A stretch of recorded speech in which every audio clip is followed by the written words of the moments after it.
일반적으로 사람들은 자기 자신이 어떤 사람인지 정확하게 잘 모르고 살아갑니다. 자기 자신에게 대해서 정확히 알고 있었다면 다른 사람들의 평판이나 소문에 휘둘리지 않았을 겁니다.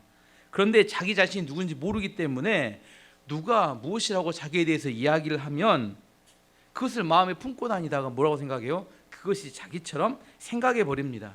사실 근데 그 이야기를 한 사람은 나에 대해서 별 관심도 없고 잘 알지도 못하면서 그냥 한번 툭 던져본 이야기가 대부분입니다. 아닌가요? 나에 대해서 별 관심도 없습니다. 자세히 알지도 못합니다. 안데르센 동화 중에서 미운 오리 새끼라는 동화가 있습니다. 오리 부부가 오리를 낳으려고 알을 낳아서, 오리는 새끼를 낳은 게 아니라 알을 낳습니다. 알을 낳는데 알 중에 유독 큰 알이 하나 있더랍니다. 그래서 오리가 생각했습니다. 내가 저렇게 큰 알을 낳았던가, 기억이 안 나니까 그랬겠지 생각했어요.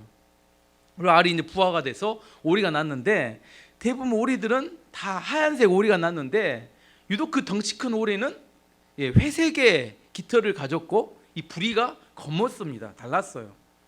그래서 하얀 오리들이 그 이렇게 덩치가 큰 오리를 향해서 계속 놀렸습니다. 너는 왜 그렇게 못생겼냐? 피부색은 왜 그렇게 회색이냐? 믿었던 엄마마저도 자기 편을 들어주지 않는 겁니다. 그래서 그 등치 큰 오리는 생각했어요. 나를 사랑해줄 대상을 찾아서 떠나야겠다. 그래서 이곳저곳을 정처 없이 집을 떠나기로 결정하고 떠나서 또 돌아다녔습니다. 자기를 사랑해줄 대상을 찾으려고. 어느 겨울이 지나서 어느 날 우연히 호숫가에 비친 자신의 모습을 보았는데, 못생겼다고 생각하고 조롱받았던 미운 오리 새끼가 아니라 아름다운 백조의 모습을 보게 되었습니다. 그때 자기가 오리가 아니었고 뭐였다는 걸 알아요? 백조였다는 사실을 깨닫게 됩니다. 일반적으로 많은 사람들이 자기 자신이 누구인지 잘 모르고 살아갑니다. 세상에 붙여진 라벨이 뭐냐면 표지. 우리 옷가게 가면 뭐가 붙어 있어요? 가격표가 붙어 있죠. 이 가격표를 붙여 놓습니다. 이 라벨을 자기 자신이라고 생각하고 받아들이고 살아갑니다. 세상에서 사람을 분류하는 방법이 뭐냐면 어느 대학을 나왔는지, 대학 따라서 이렇게 인류대, 이유대, 지방대, 어떤 직업을 갖고 있는지, 1년 연봉은 얼마인지, 어떤 차를 타고 다니는지, 어떤 아파트에 사는지, 그리고 집안에 얼마나 유명한 사람이 있는지, 이런 것들을 종합해서 그 사람에게 가격표를 붙여줍니다. 너는 얼마짜리? 사람들이 그래서 이렇게 가격표, 이게 라벨이 좋은 라벨을 붙이기 위해서, 인정받기 위해서, 등급을 높이기 위해서 몸부림을 칩니다. 빚을 내서 자신을 최대한 부풀려서 보이려고 노력을 합니다. 할부로 비싼 차를 사고, 영혼까지 끌어서 대출을 받아서 아파트를 사고, 수십만 원짜리 오마카세를 먹고 이게 SNS에 사진을 찍어 올리고, 원룸에 사는데 수백만 원짜리 가방을 들고 다니고. 왜 이러는 겁니까? 다 등급을 높게 올리려고 이렇게 발버둥을 치는 겁니다. 2+ 소고기도 아닌데. 근데 그렇게 정해진 등급이 과연 맞는 것인가 하는 이야기입니다. 자기 자신의 본질에 대해서 잘 모르니까 이런 일이 발생하는 겁니다. 오늘 야곱에 대한 이야기를 합니다. 야곱은 어떤 사람인가? 오늘 야곱이 어떤 사람인가? 먼저 야곱에 대한 이야기를 하기 전에 6가지 야곱에 대한 이야기를, 이렇게 야곱을 정의할 수 있습니다. 첫 번째, 야곱은 믿음의 집안에서 태어났습니다. 야곱은 아버지가 이삭이에요. 믿음의 사람입니다. 할아버지가 아브라함입니다. 이 믿음의 전통이 있는, 뿌리가 있는 믿음의 집안 출신이었습니다. 두 번째는, 야곱은 태어날 때 하나님께서 이를 축복하기로 작정하신 사람이었습니다. 하나님께서 축복이 보장된 사람이었습니다. 그 집안의 장자권이 야곱을 통해서 흘러갈 것을 하나님이 약속해 주셨습니다. 이미 보장된 인생이었습니다. 하지만 야곱은 하나님을 믿기는 했지만 온전히 믿지는 못했습니다. 하나님께서 주실 때까지 좀 기다렸으면 좋은데 거짓말을 해가지고 자기가 원하는 것 얻어가고 취해갔습니다.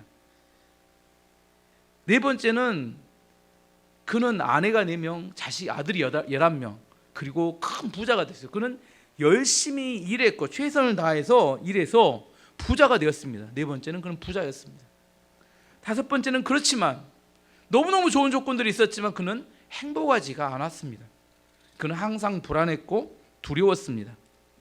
야곱은 생각했어요. 내가 원하는 것, 생각하는 것을 얻으면 행복해질 거다고 생각했는데 그렇지 않았습니다. 아버지 축복을 얻었는데 집을 떠난 고아처럼 이렇게 노숙자 신세가 돼서 집을 떠나야 했습니다. 14년을 일해서 라헬을, 예쁜 아내를 얻었는데 집안은 질투와 시기가 가득한 내 아내가 다투는 그런 집안에 살아야 했습니다. 라반을 속여서 많은 재산을 얻었는데 보내주지 않아서 간신히 도망쳐 나왔습니다. 만약 하나님께서 막아주지 않았다면 아마도 야곱은 라반에게 잡혀 죽었을 것 같아요. 야곱의 삶이 계속되는 이유는 딱 한 가지입니다. 위기의 순간에 하나님께서 개입하셔서 살려주시기 때문이지, 그렇지 않았다면 야곱은 더 이상 연장되기 어려운 인생이었습니다.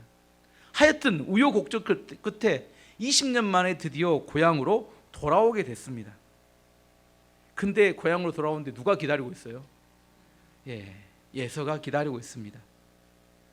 라반은 야곱을 이용해서 이익을 취하려는 사람이었지만 에서는 복수심에 야곱을 죽이려는 사람이었어요.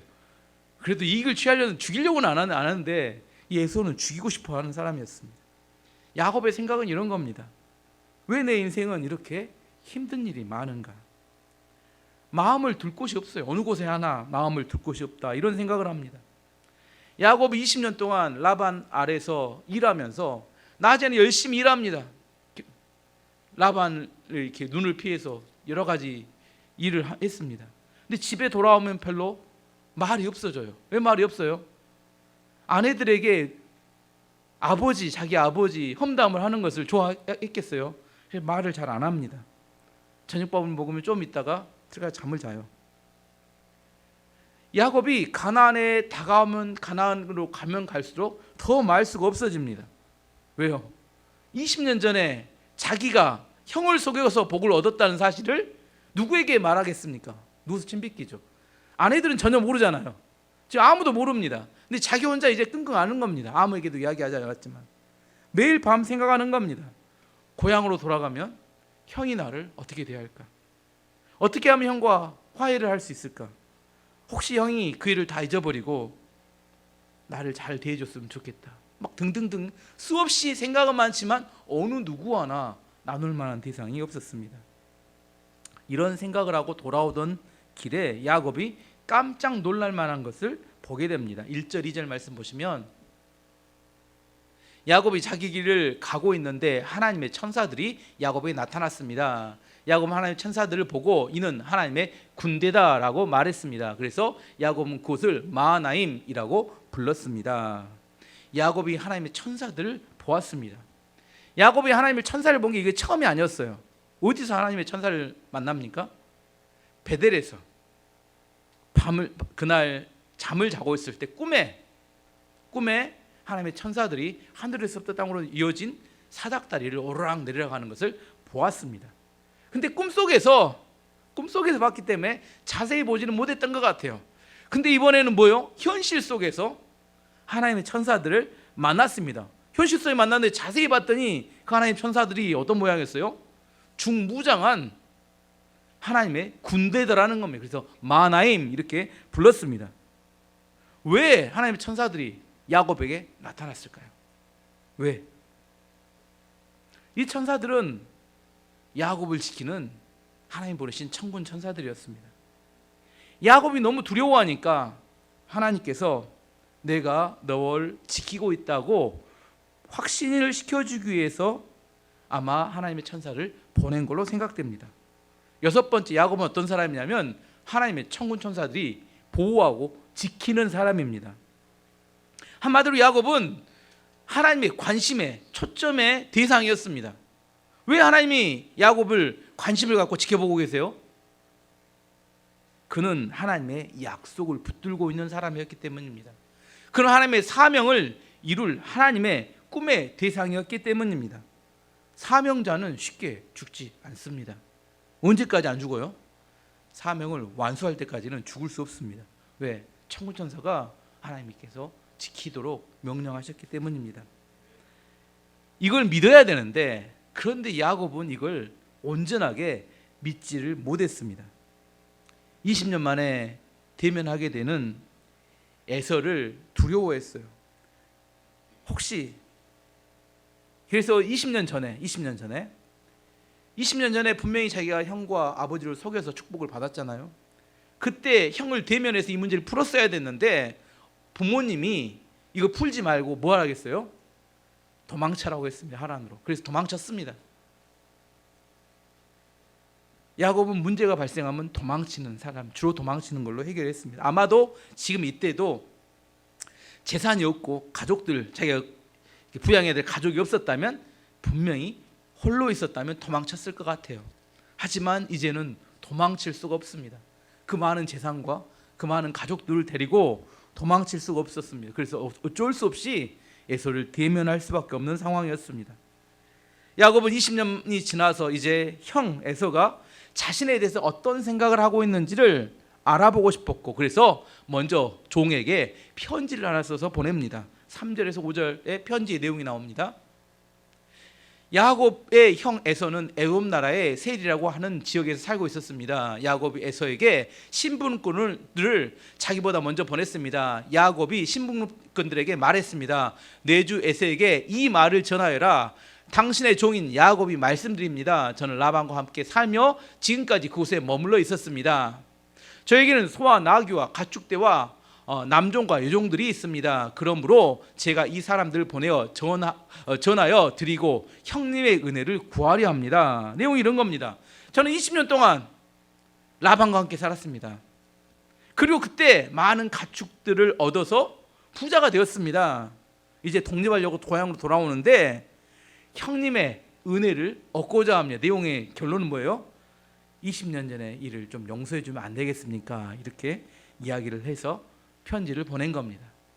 그런데 돌아온 신분꾼들의 대답이 충격이었습니다. 6절에 보면 뭐라고 대답해요? 신분꾼들이 야곱에게 돌아와 말했습니다. 주인님의 형님이신 에서에게 다녀왔습니다. 에서는 400명을 거느리고 주인님을 만나러 오고 있습니다. 대답이 뭐예요? 에서는 아무런 대답이 없어요. 말이 없습니다. 자기가 데리고 있던 400 모여 가자. 무슨 말이에요? 출발. 20년을 기다렸다. 이제 너 죽었다. 400명은 어마어마한 사람입니다. 남자가 400명이면 군대예요. 이건 전쟁을 의미합니다. 20년 동안 에서는 잊어버린 게 아니라 복수의 그날을 기다리며 복수심을 불태우고 있었습니다. 그리고 에서는 뭘 할 수 있어요? 400명을 한 번에 움직일 수 있을 만큼 성공한 사람이 되었다는 것도 알 수 있습니다. 야곱이 그 이야기를 딱 듣는 순간에 마음속에 두려움이 그를 사로잡았습니다. 7절 말씀 보시면 야곱은 그 말을 듣고 너무나 두렵고 낙심이 되었습니다. 야곱은 자기와 함께 있는 사람들을 두 무리로 나누었습니다. 그리고 양떼와 소떼와 낙타들도 두 무리로 나누었습니다. 너무 두려운 나머지 뭐라고 생각해요? 이거 어떻게 헤쳐나가지 하고 또 잔머리를 써요. 야, 일단 둘로 나눠. 앞에 먼저 보내고 뒤에 나눠. 뭔 말이에요? 앞에를 치면 뒤에 있는 나머지를 데리고 도망가겠다, 이런 의미죠. 이렇게 두 대로 나눴는데 생각해 보니까 뭔 생각이 돼요? 이렇게 해도 별 볼 일 없겠구나. 너무 많아요. 도망치다가 400명이 쫓아오면 못 도망간다는 사실을 알게 됩니다. 이제 막다른 골목이 다른 거예요. 이게 해결 안 되겠는데, 아무리 궁리를 해도. 그래서 야곱이 뭐 하기 시작해요? 기도하기 시작했습니다. 너무나 멋지고 아름다운 기도를 합니다. 9절에서 11절 말씀 보시면 야곱이 말했습니다. 하나님께 기도하는 겁니다. 제 할아버지 아브라함의 하나님, 제 아버지 이삭의 하나님, 하나님께서는 저에게 내 나라와 내 집으로 돌아가거라, 내게 은혜를 베풀어 줄 것이다 라고 말씀하셨습니다. 저는 하나님께서 저에게 베풀어 주신 온갖 은혜와 사랑을 받을 자격이 없는 사람입니다. 제가 처음 요단강을 건넜을 때 저에게는 지팡이 하나밖에 없었습니다. 그런데 지금 저에게는 재산을 둘로 나눌 수 있을 만큼 많은 재산이 있습니다. 제발 저를 제 형 에서로부터 구해 주십시오. 에서가 와서 저와 아이들의 어머니와 아이들까지 해치지 않도록 해 주십시오. 하나님께서는 저에게 내가 너에게 은혜를 베풀겠다. 내가 내 자손을 바다의 모래처럼 셀 수도 없이 많게 해주겠다고 말씀하지 않으셨습니까? 겉으로 보면 너무 좋은 기도처럼 보입니다. 유창하고 너무 멋진 기도입니다. 내용을 살펴보면 첫 번째, 할아버지 아브라함의 하나님, 아버지 이삭의 하나님이요 이렇게 불렀어요. 왜요? 지금 코너에 몰리니까 누구를 동원해요? 믿음 좋았던 아버지와 믿음 좋았던 할아버지를 동원해서 제가 좀 부족하더라도 누구를 봐서 우리 아버지와 할아버지를 봐서 이런 의도가 있는 겁니다. 야곱은 머리가 좋은 사람이에요. 두 번째, 과거에 하나님 했던 약속도 인용합니다. 고향으로 돌아오라고 하나님께서 약속을 말씀하지 않았습니까? 고향으로 돌아오면 내게 은혜를 베풀겠다 이렇게 말씀하지 않았습니까? 하나님 그 이야기를 좀 기억해 주세요. 지금 은혜를 베풀 때입니다. 이렇게 두 번째 이야기합니다. 세 번째는 과거에 은혜를 베풀어 주셨던 것처럼 지금 에서에게서 구해 주십시오 이렇게 이야기합니다. 네 번째는 또 자기 자녀들 이용합니다. 이 아이들의 어머니와 이 아이들을 에서에게서 보호해 주십시오. 하나님 뭐라고 약속했어요? 과거에 내 자녀가 바다의 모래처럼 많아진다고 약속하지 않았습니까? 이 아이들 생각하셔야 되지 않습니까? 이렇게 기도했습니다. 뭐 여러 가지 방법으로 다 하나님이 딱 껍벅 죽게 생겼어요. 이렇게 기도하면. 근데 왜 하나님께서 야곱에게 이런 상황을 허락하시는지를 생각해 봐야 합니다. 야곱은 지금 뭐 하길 원하는 거예요? 지금 눈앞에 있는 문제를 해결하기 원하는 마음에 지금 온갖 약속을 다 끌어당겼습니다. 하지만 하나님은 더 큰 그림이 있어요. 하나님께서는 야곱의 본질을 바꾸기 원하신다는 겁니다. 지금 당장의 문제 해결이 아니라 야곱의 본질을 바꾸기 원하세요. 야곱은 지금 당장의 문제를 해결을 위해서 뭘 들고 와요? 과거에 있었던 모든 약속을 다 들고 하나님 해결해 주십시오. 몸부림칩니다. 야곱만 그런가요? 제가 약속을 붙들고 기도하라니까 여러분도 약속 내놓고 하나님, 근데 하나님 알아요. 여러분이 정말로 이렇게 진짜 진심으로 기도하는지. 하나님 뭘 원하시고 있다고요 지금? 문제 해결이 아니라, 문제는 하나님 해결해 줄 수 있는데 본질이 바뀌기를 원하시고 있다는 겁니다. 야곱은 사기꾼, 거짓말장이임에도 불구하고 하나님이 그동안 계속 지속적으로 은혜를 베풀어 주셨습니다. 근데 문제는 뭐예요? 문제만 해결되면 원래로 또 돌아와 버려요. 계속 지금까지 봤던 것처럼 문제 해결하면 돌아와 버려요.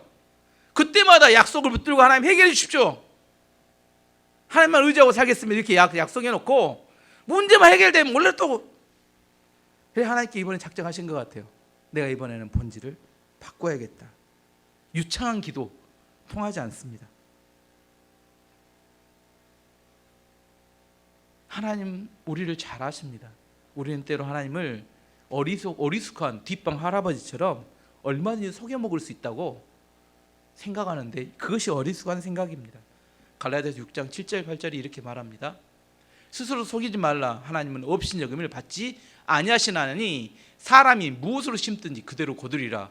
자기 육체를 위하여 심는 자는 육체로부터 썩어질 것을 거두고 성령을 위하여 심는 자는 성령으로부터 영생을 거두리라. 야곱이 전심이 아니었다는 걸 하나님 아시기 때문에 그걸 알고 또 이렇게 아는 내용이 뒤에 보면 나옵니다. 그렇게 기도해 놓고 또 야곱이 또 잔머리를 씁니다. 어떻게 잔머리를 써요?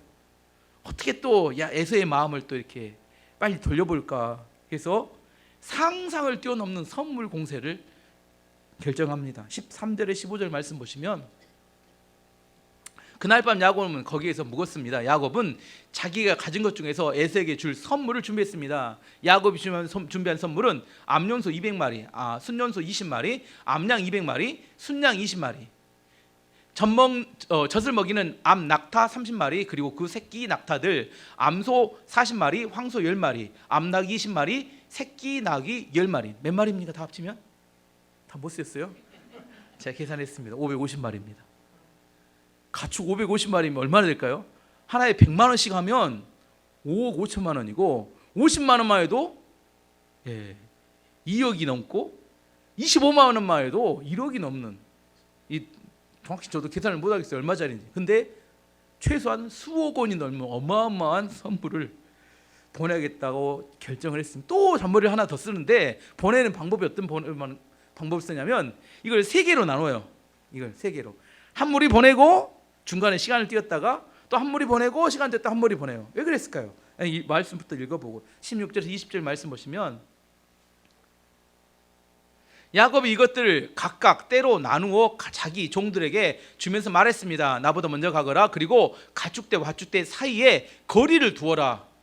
야곱은 종들에게 명령을 했습니다. 첫 번째 가축대를 몰고 가는 종에게는 이렇게 말했습니다. 내 형 에서가 너에게 다가와서 너는 누구의 종이며 어디로 가는 길이냐, 이 짐승들은 누구의 것이냐 하고 물으면 너는 이렇게 대답하여라. 이 짐승들은 주인님의 종 야곱의 것으로서 에서 주인님께 드리는 선물입니다. 야곱도 저희들 뒤에 오고 있습니다. 야곱은 두 번째 종과 세 번째 종과 가축대를 따라가는 그 밖의 모든 종들에게도 똑같은 명령을 내렸습니다. 에서를 만나거든 똑같이 주인님의 종 야곱은 저희들 뒤에 오고 있습니다 라고 말하여라. 야곱은 어떻게 생각했습니다?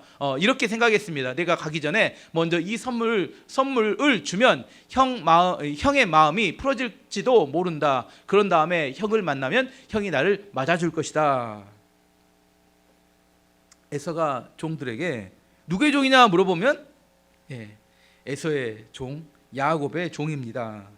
어디로 가느냐 하면 이 가축들은 에서 주인님께 드리는 선물입니다. 왜 세 대로 나누어서 띄엄띄엄 보냈어요? 첫 번째 딱 보내고 났는데 에서가 마음이 바뀌었어. 400명을 데리고 다 집으로 돌아갔어요. 그러면 두 번째, 세 번째는 주지 않아도 됩니다. 아시겠어요? 이해가 되시죠? 이게 고수입니다. 아주. 첫 번째 보내고 이것도 엄청나잖아요. 첫 번째만 보내도 많으니까 마음, 두 번째 보내도, 근데 세 번째 보내요. 또 이렇게 혹시나 이렇게 그렇지 않더라, 안 돌아간다 하더라도 세 대를 나누어서 많은 선물을 보냈기 때문에 세 번째는 감동을 받고 마음이 바뀌지 않을까.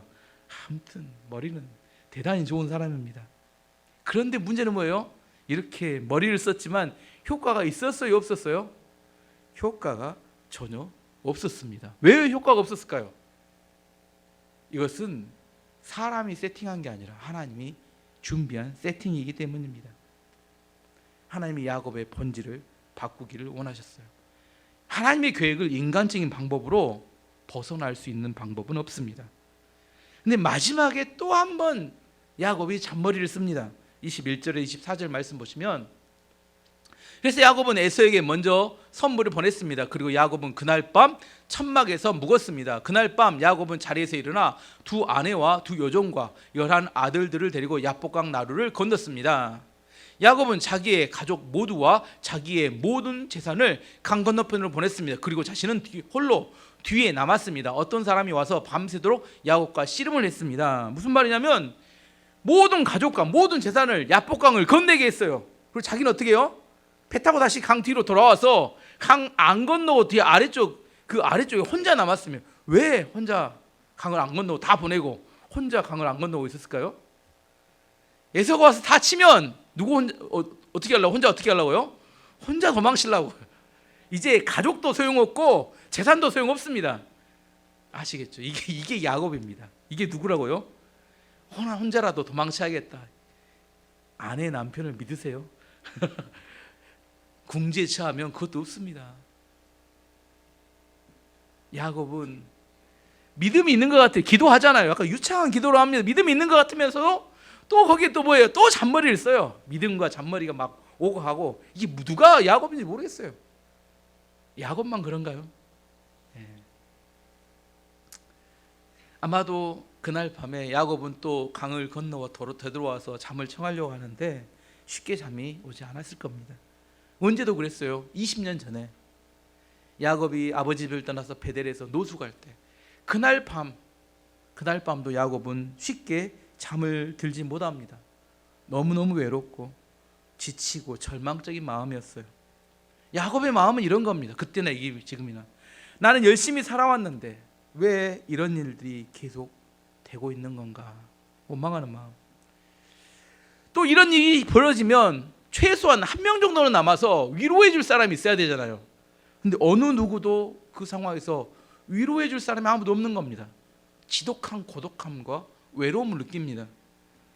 그리고 혹시 내일 내가 에서의 형손에 죽는 것은 아닌가, 여기서 인생이 끝나는 건 아닌가 하는 이런 두려움들이 그의 마음을 사로잡습니다.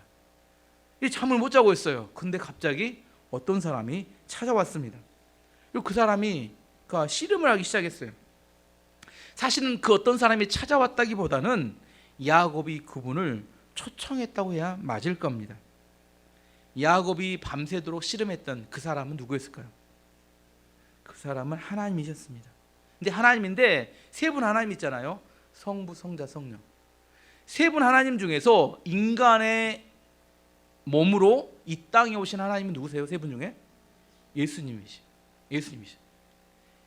그날 저녁에 야곱을 찾아왔던 분은 하나님이신데 인간의 몸으로 이 땅에 오신 예수님을 말합니다. 구약에 나타난 예수님이 그날 밤에 야곱과 씨름했던 사람이라고 해석을 합니다. 어쨌든 야곱은 너무나 절망적인 상황에서, 절박한 상황에서 밤에 잠을 못 자고 하나님 앞에 엎드려 기도를 시작한 것 같아요. 씨름이 기도를 의미합니다.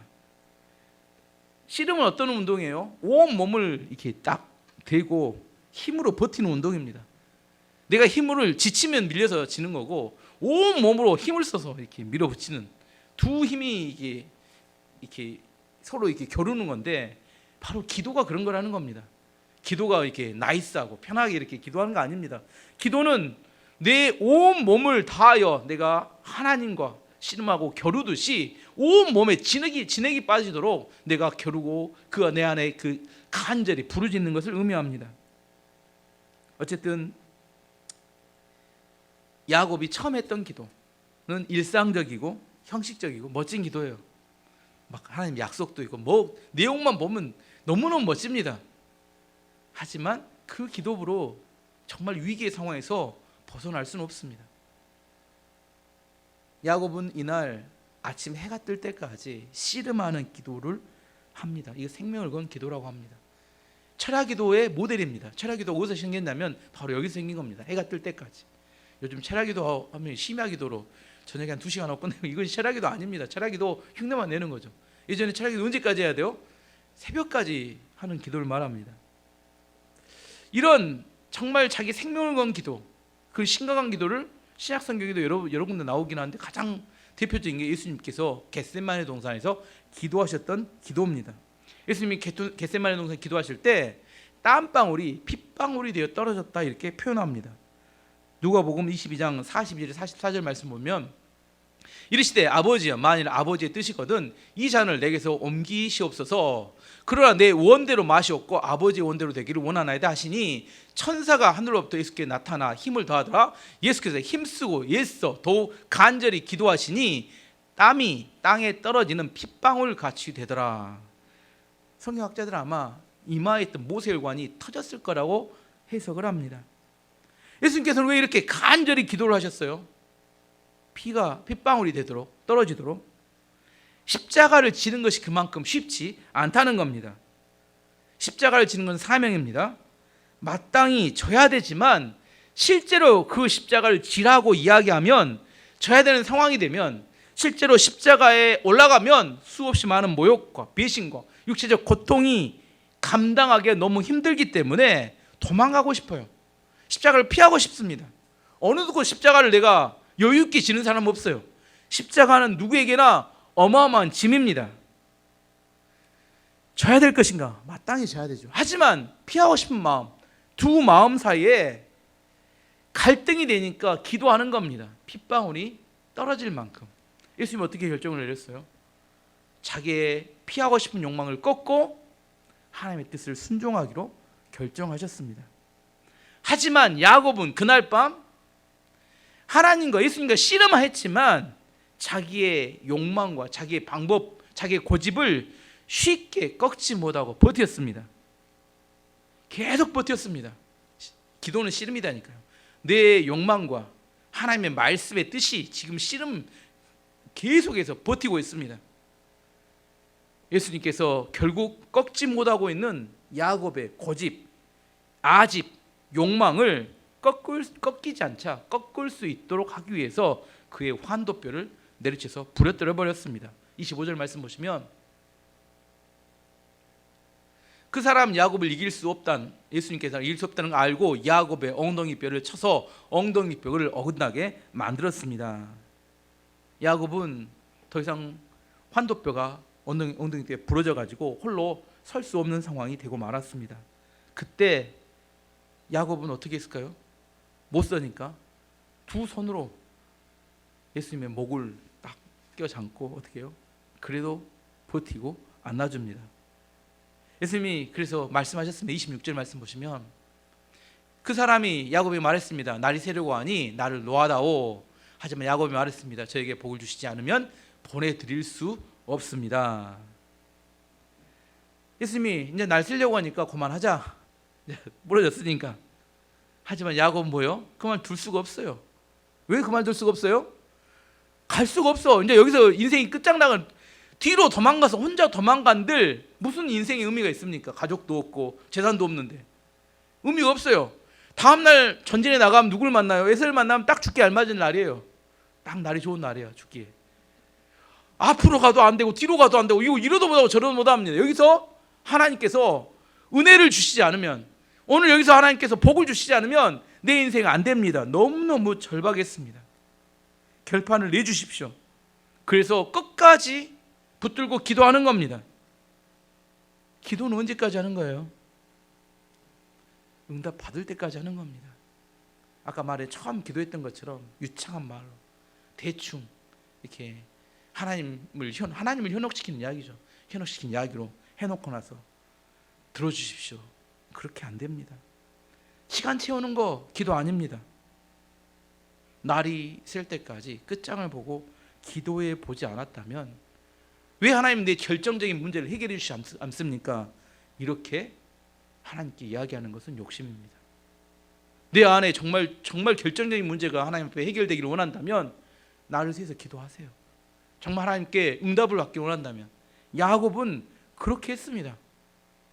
그가 매달려서 하나님께 내 문제를 해결해 복을 주지 않으면 보내줄 수 없다, 이렇게 버텼습니다. 우리는 예수님을 믿는다고 하면서 어떻게 믿으려고 해요? 나이스하게 믿으려고 합니다.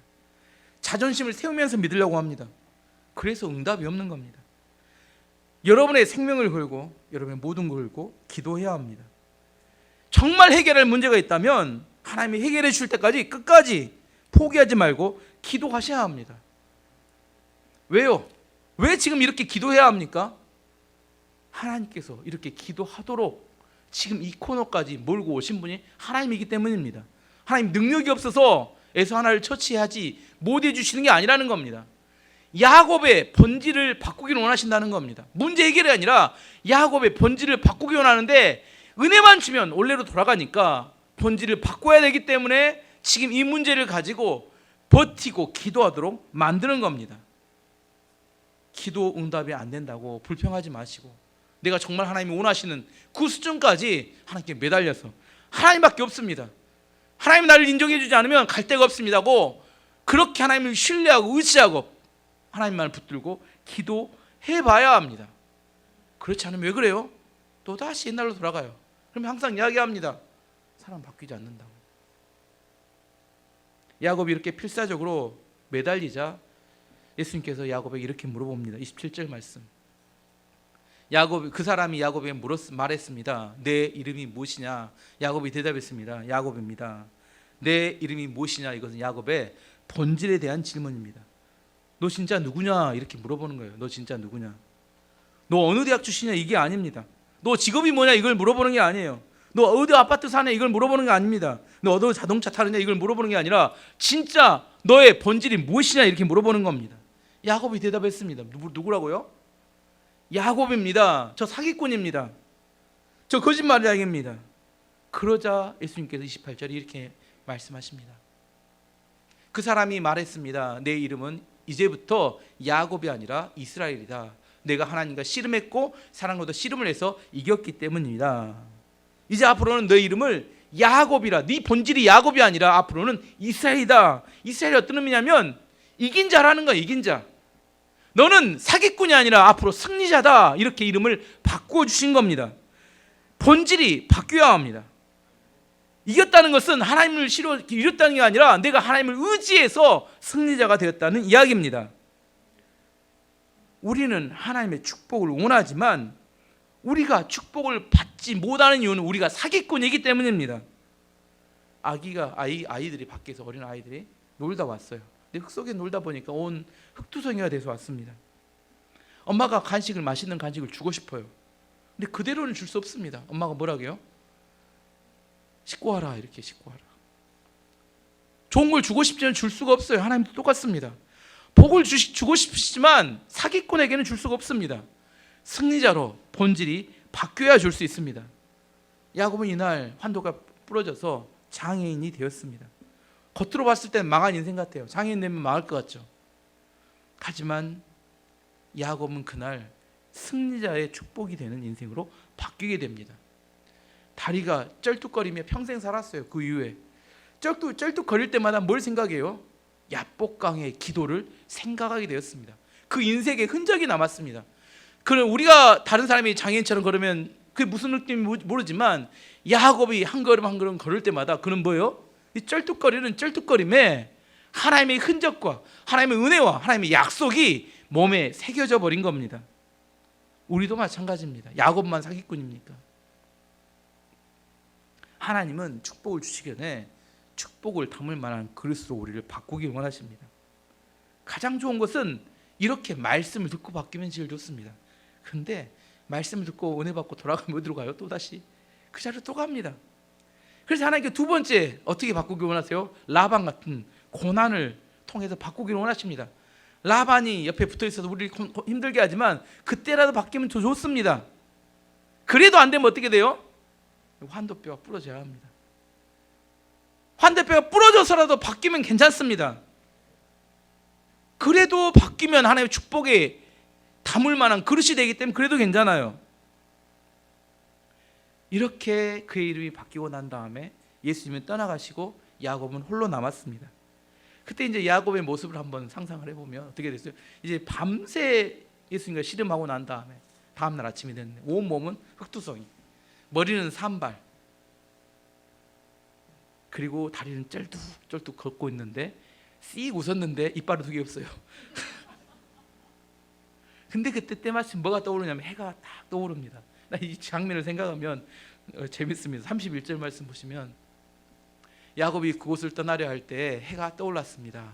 야곱은 엉덩이 때문에 다리를 쩔뚝거렸습니다. 저는 이 장면에서 야곱은 겉으로는 다 망가졌어요. 완전히 망한 인생입니다. 그런데 마음속에는 그 평생 느껴보지 못한 평안과 기쁨이 흘러넘쳤습니다. 저는 이 장면을 보면 꼭 생각나는 영화의 한 장면이 있는데 영화 바람과 함께 사라지자에 1편과 2편 중간에 마지막 1편의 마지막 장면이 스칼렛 비비안 리가 남북전쟁으로 이렇게 그 농장이 다 폐허가 돼 버렸어요. 하인들이 다 집을 떠나버렸습니다. 그리고 가장 그때 자기를 사랑해줬던 크라케브리즈 레트가 또 떠나버립니다. 폐허가 된 농장에 혼자 딱 남는데 그때 태양이 떠오를 때 그 했던 유명한 이렇게 대사가 내일의 태양이 뜨는 법이니까 이렇게 하고 그 일장이 끝나는데 또 그거 똑같아요. 완전히 만신창이가 된 야곱이 딱 이렇게 씩 웃는데 해가 딱 떠오르는 장면과 이렇게 그 비비안 리가 태양을 보며 떠오르는 장면과 비슷하다 그런 생각을 합니다. 모든 것이 다 망가져서 절망이라고 생각했는데 내일의 희망을 붙잡고 일어나는 그런 모습. 누가 이렇게 절망이라고 이야기할 수 있습니까?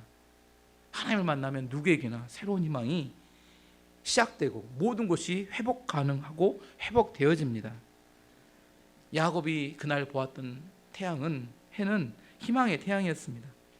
깊은 절망의 밤에 예수님을 만남을 통하여 그는 환도뼈가 부러졌지만 이스라엘이라는 축복의 이름을 듣게 되었고 그가 온전하게 회복이 되었습니다. 이 야곱의 모습은 바로 우리의 모습입니다. 오늘 말씀의 결론을 맺도록 하겠습니다. 야곱은 많은 것을 얻었던 부자였습니다. 하지만 항상 두렵고 불안하고 힘든 삶을 살았습니다. 그날 밤 야곱은 환도뼈가 부러져서 장애인이 되었지만 처음으로 느껴본 마음속 깊은 곳에서 감사와 기쁨과 평안으로 가득 채워졌습니다. 사기꾼 야곱이 승리자 이스라엘로 거듭나게 된 겁니다. 예수님을 만나야 우리는 우리의 본질이 바뀔 수 있습니다. 문제 해결하기 위해서 우리 당장 급한 불고기에서 우리가 하나님이 원하시는 모습으로 그런 모습이 아닙니다. 물론 하나님이 야곱도 많은 기회를 줬어요. 문제가 생길 때마다 와서 긴급하게 해결해 줬습니다. 하지만 정말 그럴 때마다 하나님이 원하시는 게 뭐예요? 그 문제 해결이 아니라 본질이 바뀌기를 원한다는 겁니다. 더 이상 사기꾼으로 살지 않기를 원한다는 겁니다. 하지만 끝까지 버티고 자기 고집과 아집과 자기 생각에 사로잡혀 있으니까 하나님께서 그걸 고치기 위해서 결국 환도뼈를 부러뜨려서 그의 인생을 바꿔놓는 과정이 보입니다. 더 이상 야곱은 자기 자신의 다리의 힘을 의지해 살지 않고 하나님을 의지하는 인생으로 바뀌게 되었습니다. 이게 그에게 축복이 되었고 그 이후의 인생은 그가 하나님께 맡기고 수없이 많은 축복을 누리는 인생으로 바뀌게 됩니다. 장인이 되는 것 힘든 일이지만 하나님의 축복 가운데 살아가는 것, 저는 여러분이 모두 이스라엘이 되는 하나님의 축복 가운데 살기 원합니다. 그것이 말씀을 통해서 들으면 제일 좋고요, 아니면 라반을 통해서든지 아니면 환도뼈 부러져도 괜찮습니다. 부러지신 분들 많이 있고, 어떻게든 여러분이 하나님을 붙잡아야 여러분 인생이 바뀌고 놀라운 축복과 은혜 가운데 승리자가 될 수 있습니다.